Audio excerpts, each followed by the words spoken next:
Greetings and welcome to Antero Resources and Antero Midstream corporate update call. At this time, all participants are in a listen-only mode. A question-and-answer session will follow the formal presentation. If anyone should require operator assistance during the conference, please press star 0 on your telephone keypad. Please note this conference is being recorded. I will now turn the conference over to Justin Agnew, CFO for Antero Midstream. Please proceed. Thank you for joining us for a call to discuss Antero's strategic transactions announced earlier today.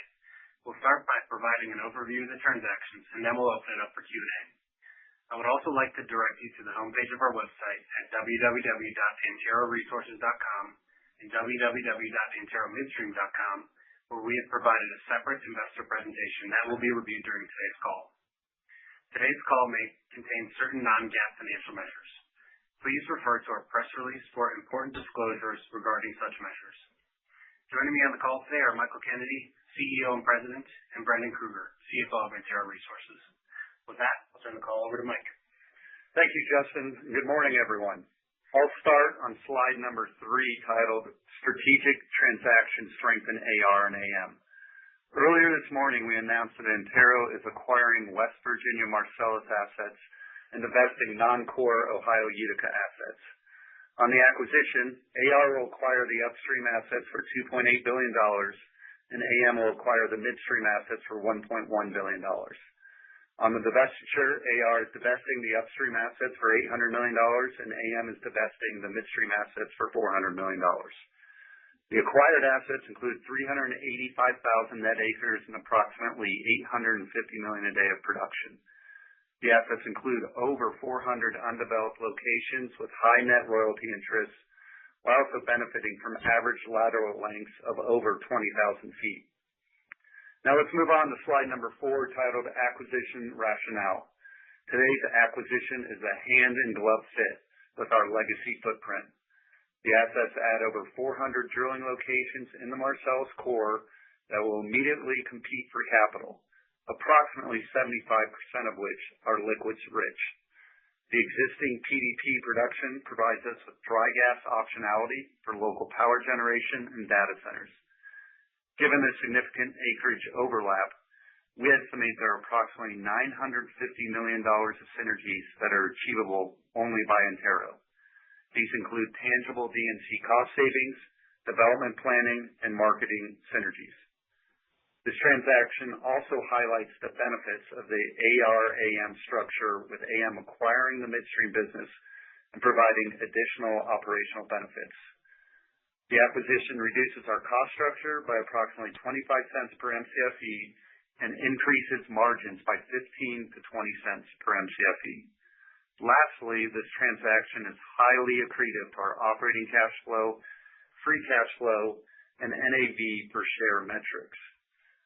Now let's move on to slide number 5, titled Fully Financed Strategic Acquisition, which summarizes the transaction financing for the $2.8 billion purchase price for AR. First, we expect to generate approximately $500 million of free cash flow between now and closing at the start of the second quarter of 2026, taking advantage of near-term winter pricing. The divestiture of our non-core Utica upstream assets for $800 million pre-funds another significant portion of the acquisition.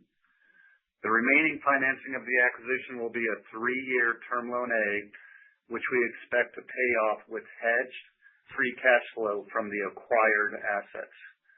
We have already locked in NYMEX and basis hedges for substantially all of the acquired production in 2026 and 2027.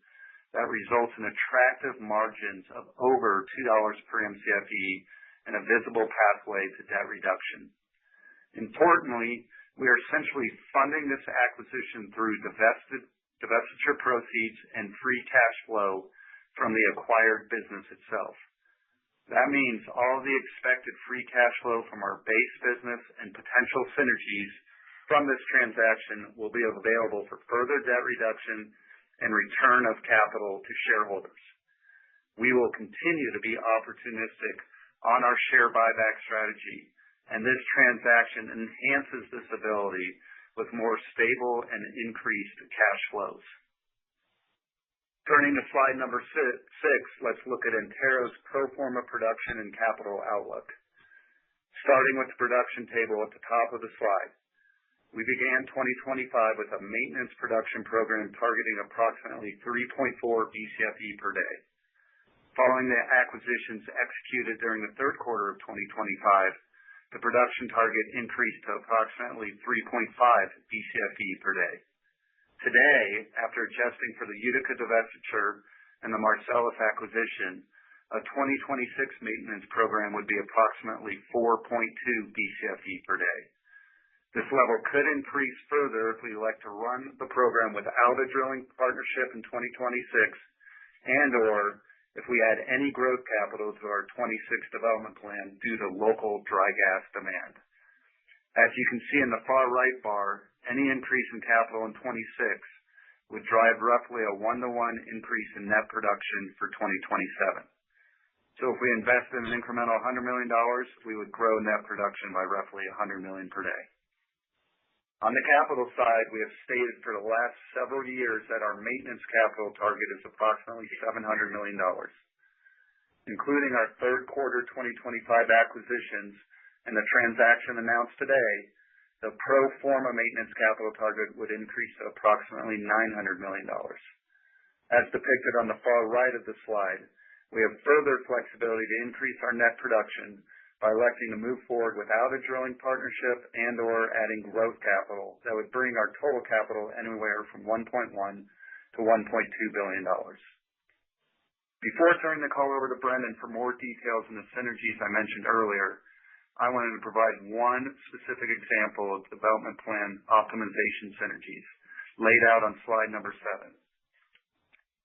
We selected this pad as it's already been publicly filed for a pooling application in West Virginia and is slated for development in the 2026/2027 timeframe. The map on the left shows the pad development pre-acquisition for both Antero and HG, while the map on the right shows the pro forma development of the same pad. Instead of capitally invested to build 2 pad sites and drill 10 wells with average lateral lengths of 9,500 feet, this leasehold can now be developed from one pad with 5 long laterals averaging nearly 20,000 feet. From just this pad alone, the PV-10 value increases $30 million and the IRR increases from 47 to 81%. This is just one example of many, all along the southern border of our legacy acreage. This overlapping acreage position provides clear, easily attainable synergies that can only be recognized by Antero. I'll now turn it over to our CFO, Brendan Krueger, for his comments. Thanks, Mike. I'll begin my comments on slide number 8. This slide highlights the identified synergies of approximately $950 million on a PV-10 basis over the next 10 years. On the capital side, there are over $500 million of estimated drilling and completion cost and development optimization synergies. Due to HG's assets directly offsetting Antero's legacy position, there are substantial overlapping leasehold positions that, when combined, result in longer laterals and reduced civil spend from pad and road capital savings. These development plan savings are compounded by a faster and more efficient drilling and completion pace on a large contiguous and long lateral development program. In addition, we expect significant D&C cost savings from scale, including reduced sand, fuel, and chemical costs, to name a few. Next, we expect to integrate HG's production into AR's firm transportation portfolio. This will allow us to fill legacy unutilized capacity and optimize the FT portfolio to drive better price realizations and lower our net marketing expenses, improving both the top and bottom lines by $140 million on a 10-year cumulative PV-10 basis. Justin will touch on it in a minute, but AR also expects substantial water handling savings as a result of AM investing capital to connect the assets to AM's water system. This is expected to result in a reduction in completion gaps and associated water handling expenses. Lastly, by using the Utica proceeds to immediately purchase another asset, we realize tax benefits structuring it as a like-kind exchange, which, combined with other smaller synergies, result in another $185 million in savings. In total, these result in PV10 savings of $950 million over 10 years, or over 30% of the total transaction value, highlighting the value creation that this transaction delivers for our shareholders. Now let's move to slide number 9, titled Conservative Underwriting with Compelling Valuation. Mike already highlighted that this acquisition is over 30% accretive to operating cash flow, free cash flow, and NAV per share. Looking more closely at the purchase price, the acquisition was completed at less than the combined value of the PDP and the work-in-process wells. This conservative underwriting provides material upside from synergies and undeveloped locations, essentially adding highly economic inventory and no incremental costs. Next, let's discuss the balance sheet on slide 10. As we have proven over the last 5 years, we are committed to maintaining low absolute debt levels. We expect our investment grade ratings to be reaffirmed by the rating agencies. Based on the current commodity strip, we also expect to be below 1x leverage in 2026. To protect our free cash flow outlook, we assumed HG's hedge book and have approximately 90% of HG's production hedged over the next 2 years.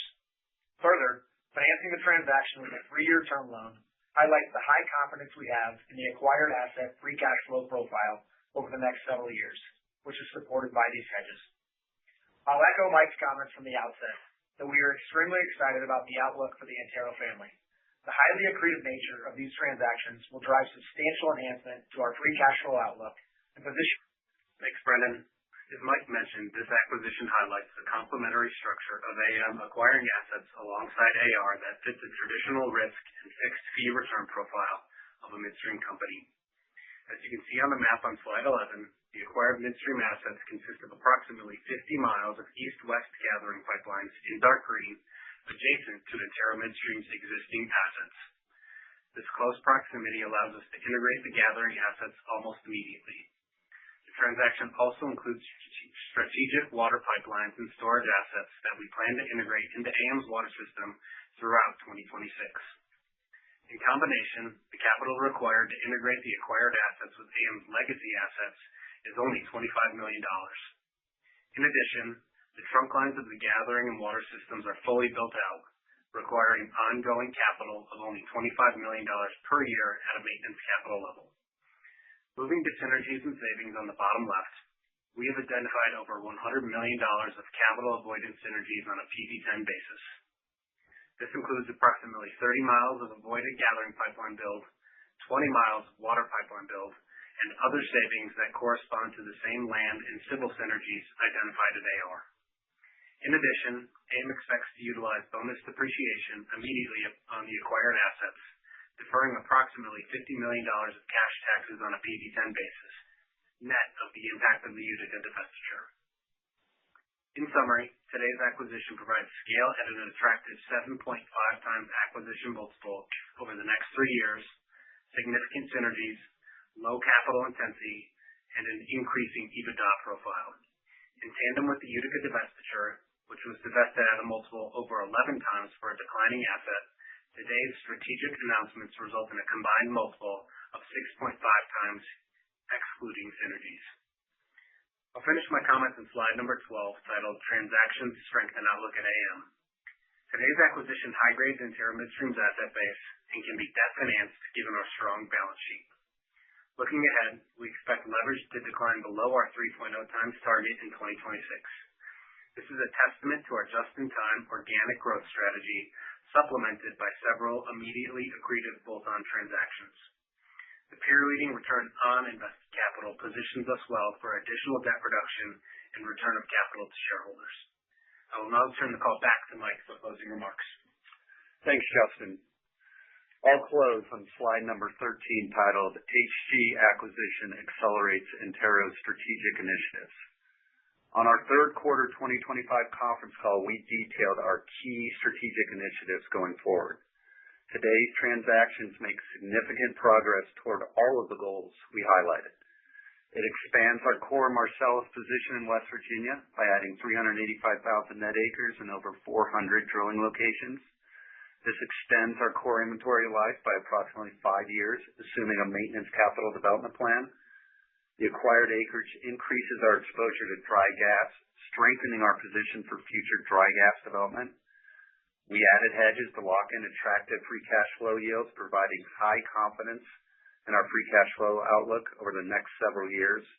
In addition, this transaction meaningfully reduces cash costs by approximately 10% and expands margins, lowering our peer-leading break-even price. Lastly, it highlights the benefits of Antero's integrated structure with Antero Midstream. With that, I will now turn the call over to the operator for questions. Thank you. We will now be conducting a question-and-answer session.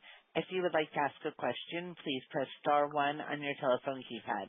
A confirmation tone will indicate your line is in the question queue. You may press star two if you would like to remove your question from the queue. And for participants using speaker equipment, it may be necessary to pick up your handset before pressing the star keys.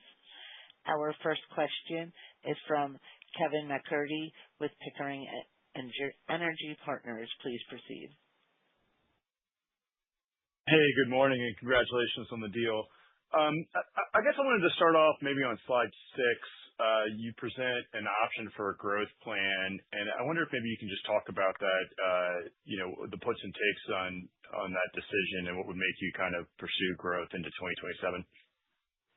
Yeah, Kevin, we talked on the third quarter call. We just spud our first dry gas pad in over a decade, Flanagan pad, and kind of a proof of concept. And really, it generated what we thought were a lot of calls from, local demand, gas demand from data centers and power generators, and kind of opened up a lot of opportunities, or just kind of put us in play, more squarely in play for the West Virginia local demand. So if that materializes over this time, you could see us continuing that plan or that rig in that area and further increasing our dry gas there for the local uses. Great, appreciate that. And maybe can you talk a little bit about the development plan on this asset? You mentioned $200 million of capital in 2026. Are we right to think that's probably like 15 to 20 wells? And will you be immediately shifting the focus to the wet gas, or does that require some prep work? Yes, it's about 20 wells, a little on the high end, but yes, it's about approximately 0.75 of a rig line. But just think of us now as a 3-rig company instead of a 2-rig company. And initially on the dry gas, a little bit more focused just because that's where they're drilling right now on the pads they have ready, but they do have some liquids pads as well, so it'll be a mix of both. Appreciate it. Thank you. Yep. Our next question is from Leo Mariani with Roth Capital Markets. Please proceed. Yeah, good morning. Wanted to ask a bit more about the synergies here. I see you guys have kind of put that in here on sort of a PV basis. Not sure how you're kind of discounting that, but could you give us kind of an annual number? And I know you guys are saying that the deal should close around April 1st. Just in anything on kind of the timeline of the synergies, you expect those to start to be relatively immediate post-closing? Yeah, I'll use my one example out on slide, and then I'll kick it over to Brendan for a little bit more detail, Leo. But this is the southern and kind of southwest portion of our acreage, is overlapped with HG, just basically hand in glove, like the title suggested on that slide. And so there is immediate synergies. We wanted to highlight that one pad.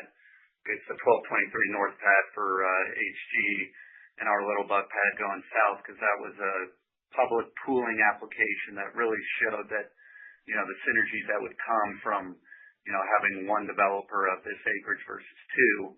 So that is immediate. So that was $30 million of capital, at least in the 26-27 timeframe. But that type of example exists throughout the southern portion of our acreage because it borders HGs. But with that, I'll kind of kick over to Brendan for a little more detail.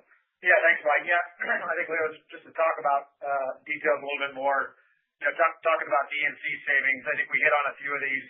Sand savings we expect to be about $10 to $15 million a year.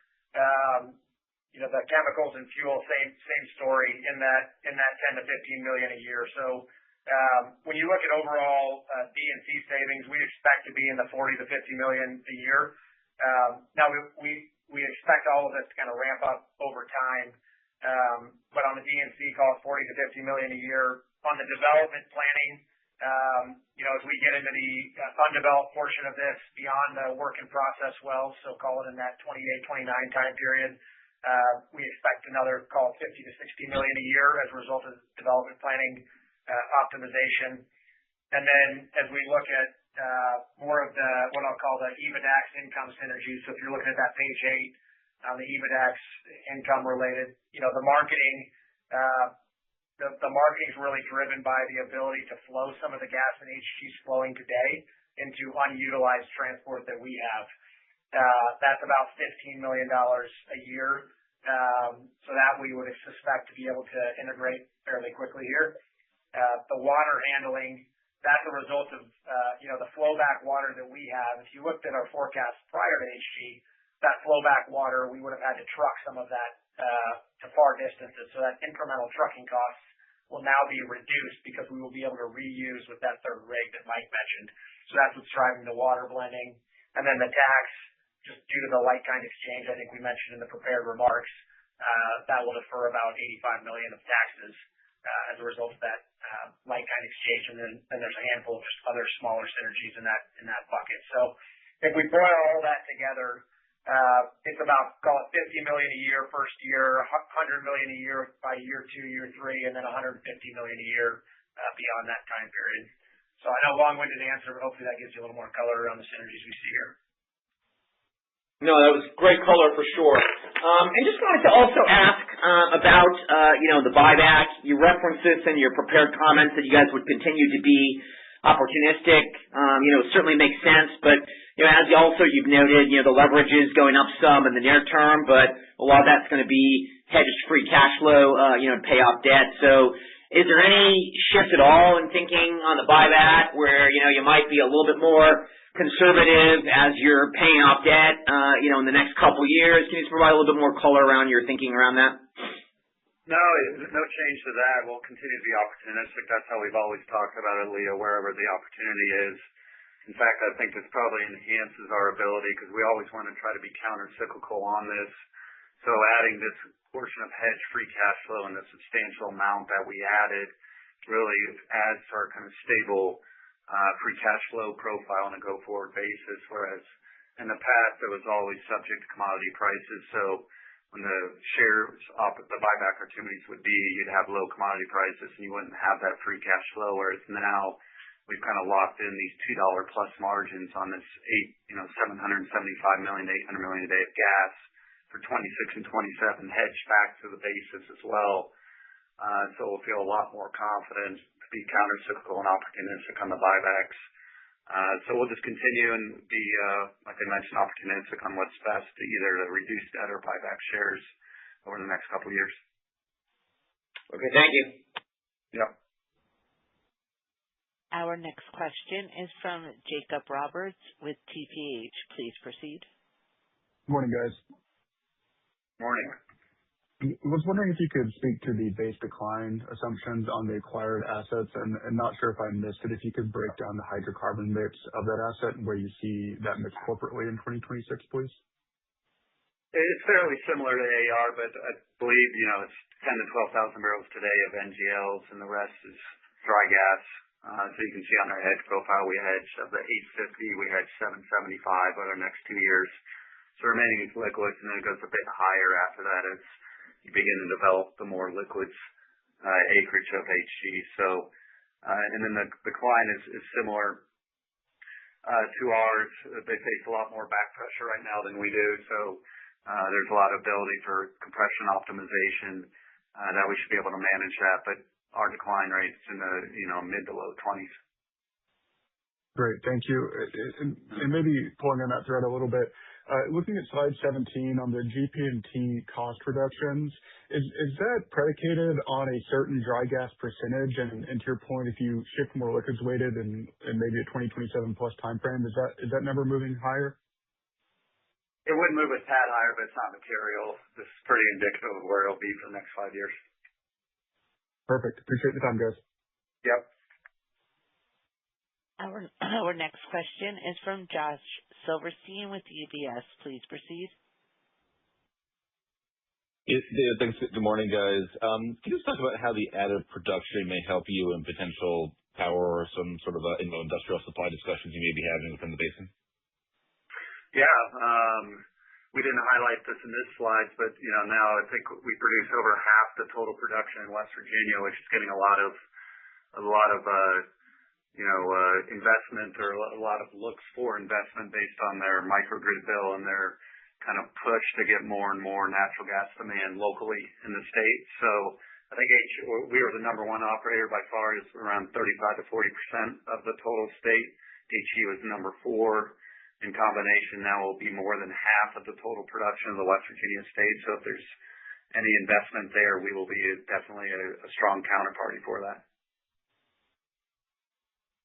Got it. And then I was just curious on the 15 to 20 cent margin reduction. This is mostly on the GP&T side.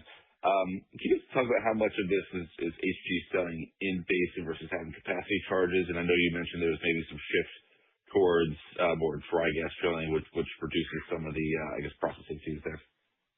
Yeah, no, it's all in basin, but the way to think about it, and we were kind of going off a $4 strip. We hedged the basis 80 cents back. You're at 320, but then you're at 1100 BTU gas. That gets you in the 350 range, and then the liquids uplift gets you to $4. So you get $4 kind of realization all in, and $1.50 all in cost. So you got a $2.50 margin on these HG volumes, and that's how you get that 15 to 20 cent margin improvement. Yeah, thanks, guys. Yep. Our next question is from Kaylee Akamine with Bank of America. Please proceed. Hey, good morning, guys. My question is on acreage delineation. And kind of looking at the well results, HG's activity is concentrated in one pocket of a large 385 net acre position that you guys call out. What is the exploration risk that you associate with the 400 drilling locations here? And is the acreage all held? Yeah, over 90% HBP, but they also have 2 wells, the Riddle well and the Goodnight well on the far western portion of their acreage, which shows I think they're 1.3 BCF per thousand without the liquids, and it's 1,300 plus BTU. So those are terrific wells, and that's far out on their western portion of their acreage position. So the delineation is there, along with our 1,500 wells. So feel really good about their acreage position and delineation of the wells, and it's all HBP. Thank you, Mike. For my follow-up, can you simply talk about their working interest and whether that changes throughout the position and what the royalty rates are? Yeah, that's another attractive profile. Very high working interest, but the NRIs, because it was a storage pool, is 85 to 86% over the next 5 years while we're drilling from HG. So accretive there. Sounds great. Thank you. Yep. Our next question is from Neil Mehta with Goldman Sachs. Please proceed. Yeah, thank you. As part of this, Mike and team, you guys announced the divesting of some non-core Utica. And can you just talk about, are there other opportunities for non-core portfolio monetization as we think about you continuing to move south from the portfolio? Yeah, no, Neil, this is pretty much it. The Utica, like we mentioned in the materials, we only had 3 wells in the next 5 years planned, and that's right now the English pad. So, to divest a non-core asset that you weren't developing and to redeploy those proceeds into this asset where you'll actually run 1 rig and drill 20 wells per year, it's terrific. So that's pretty much all we got. We're now solely a West Virginia company with a highly contiguous, over 800,000 acres position, running 3 rigs and producing 4.2 BCFE a day.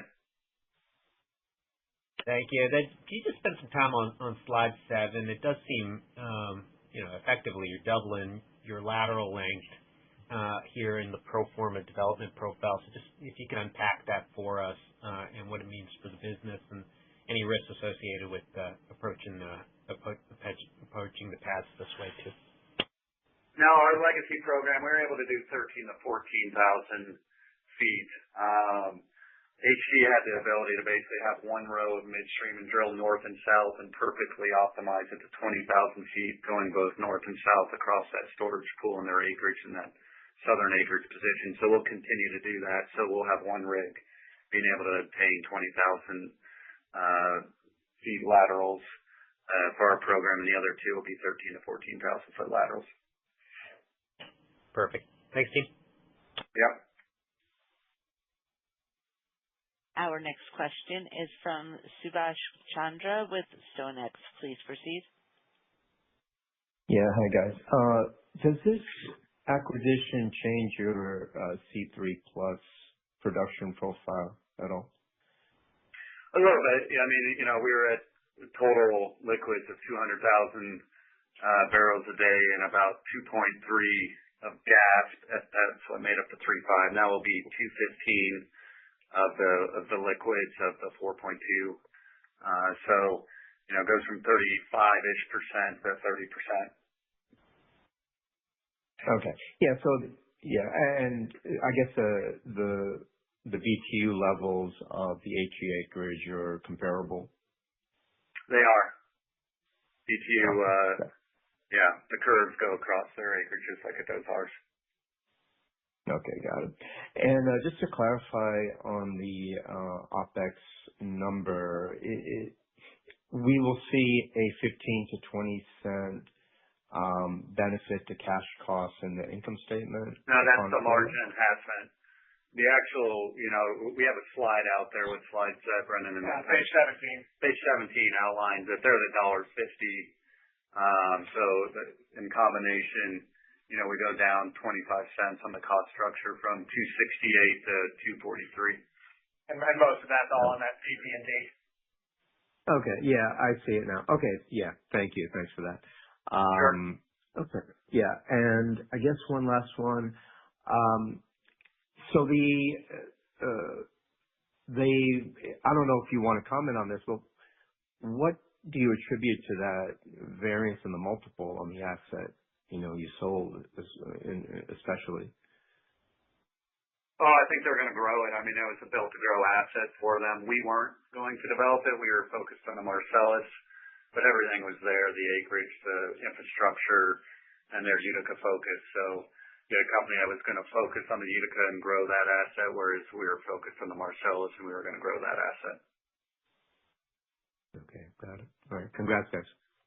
Sure. Our next question is from Betty Jiang with Barclays. Please proceed. Good morning. I have a broader question. Sorry about that. Maybe just on the M&A strategy in general. With this deal, it's one of the largest in recent memory for Antero, and before that is the PDP acquisition, which I understand is different, but certainly the company is getting more active on the M&A side. So do we see this as a strategy to lean more into M&A and seeing AR as a consolidator going forward? And where do you see opportunities around your acreage from here? No, but I think we just were capitalizing on opportunities that presented to us at the time. We are the liquids developer in the Marcellus. We are kind of the West Virginia oil and gas company as well. So when you look at a map of West Virginia with the liquids acreage, we should be developing that with the platform that we have. So we just took advantage of that. If there are further opportunities on that map in and around our West Virginia acreage position, we'll take a look at them. But I think these just came about at these times. Got it. Thanks. And then question on DrillCo or drilling JV decision into next year. I'm surprised that you have not made that decision yet, just given the higher gas price, and it seems strategic to forego that JV at this point. Just what's your rationale and the decision point around that? No, exactly that. I think it really speaks to the high quality of our asset, and there's no variability in our wells. So if someone looks at a drilling JV, they have high confidence in what it's going to deliver. So those decisions can be made on a very timely basis and very quick. Just speaks to the high quality nature of our asset. We obviously can wait and hold that optionality for ourselves. And obviously with today's transactions, I would assume we probably are not going to do one.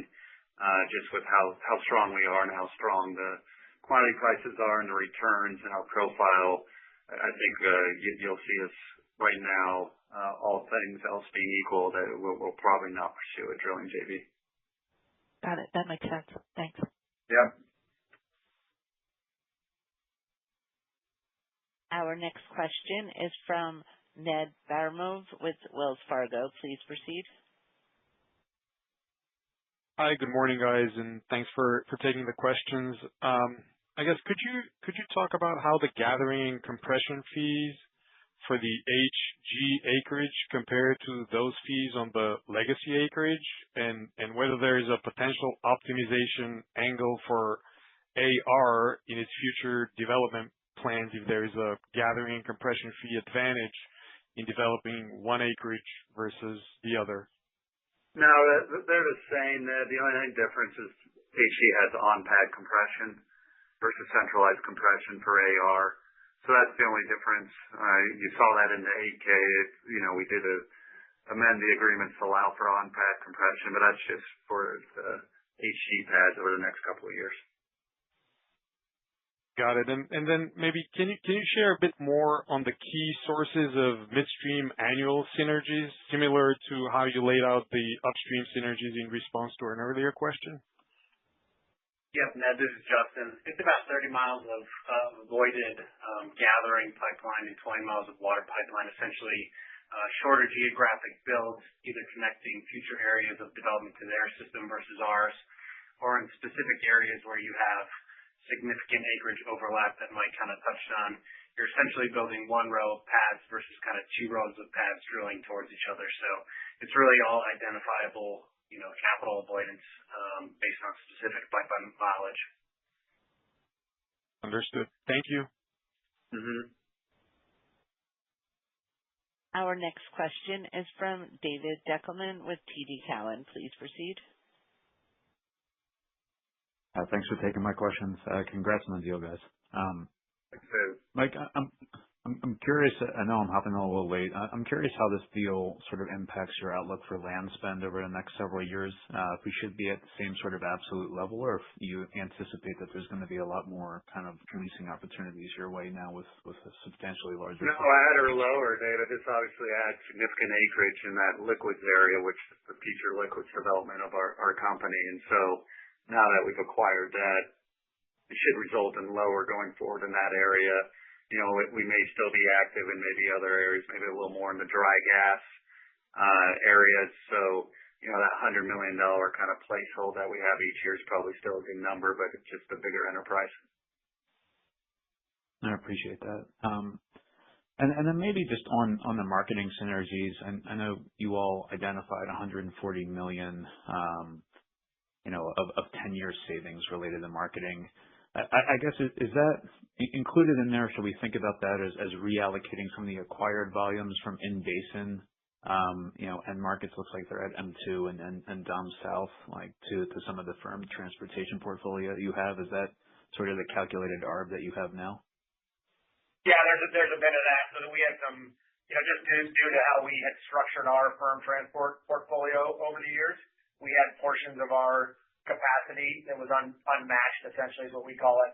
And so by integrating some of the production from HG that was just being sold locally, we can move it into that unutilized portion. And so, number one, you won't have that unutilized portion, but you'll also get a pickup in price relative to what HG was selling at before. So that's essentially what it is, David. Thank you, guys. Thank you. Our next question is from Carlos Escalante with Wolfe Research. Please proceed. Hey, good morning, guys. So incorporating the 90% of the hedging from HG into your 26 portfolio, wondering how you plan to move forward with hedging as a whole on the gas side, considering now you have that moving part in your overall realizations, and if that should be something we consider you do more of in 27 and beyond. Yeah, good question, Carlos. Obviously, we've got a lot hedged in 26, so I think we're pretty good there. 27, when you look at that 3 BCF of of gas we talked about, this 775 plus the previous 100 we had. We have 875 kind of swapped in that $4 level.